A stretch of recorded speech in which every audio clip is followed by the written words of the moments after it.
నేను ఇందాక ఒక పోస్ట్ చూశాను భయ్య.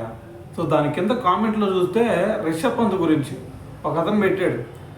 రిషబ్ పంత్ నువ్వు సెంచరీలు కొట్టమాకు స్వామి, నువ్వు సెంచరీలు కొడుతుంటే మ్యాచ్ ఓడిపోతుంది, సో నువ్వు సెంచరీలు కొట్టొద్దు అని చెప్పేసి ఒక కామెంట్ చూశాను.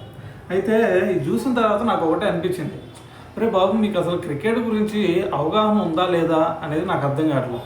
ఎందుకు మనకి ఇది ఓవర్సీస్కి వెళ్ళినప్పుడైనా సరే, లేదంటే వాళ్ళు మన దగ్గరకు వచ్చినప్పుడైనా సరే, ఇక్కడ 2 థింగ్స్ ఉంటాయి. ఒకటేంది ఆ సిచ్యువేషన్స్కి ఫస్ట్ మనం అడాప్ట్ అవ్వాలా, దాని తర్వాత అక్కడ కండిషన్స్ ఎలా ఉన్నాయి అనేవి అర్థం చేసుకోవాలి.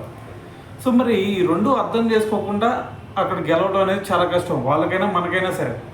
సో మరి అక్కడ వాళ్ళు చూసుకుంటే ఆల్రెడీ ఎన్నో మ్యాచ్లు ఆడున్నారు, మనకు చూసుకుంటే చాలా తక్కువ మ్యాచ్లు అక్కడికి వెళ్ళి ఆడాం.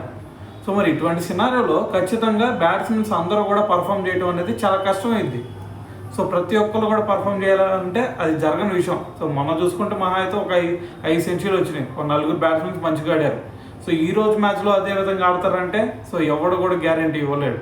సో మరి అక్కడ ఆడేదే అడపదడప ఒక 2-3 బ్యాట్స్మెన్స్ మంచిగా ఆడతారు ఒక మ్యాచ్లో.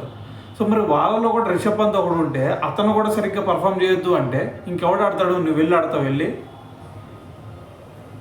ఫస్ట్ మనకి క్రికెట్ మీద కొంచెం అవగాహన పెంచుకుంటే దాని తర్వాత ఒక కామెంట్ చేయండి, అంతేగాని నిబ్బిలాగా ఏ కామెంట్లు పడితే ఆ కామెంట్లు పెట్టమాకంటారు. సార్ రిషబ్ పంత్ ఆడకపోతే నువ్వు వెళ్ళి ఆడతావా? రిషబ్ పంత్ మొన్న సెంచరీ కొట్టకపోతే ఇంకా దారుణంగా అయ్యేది పరిస్థితి.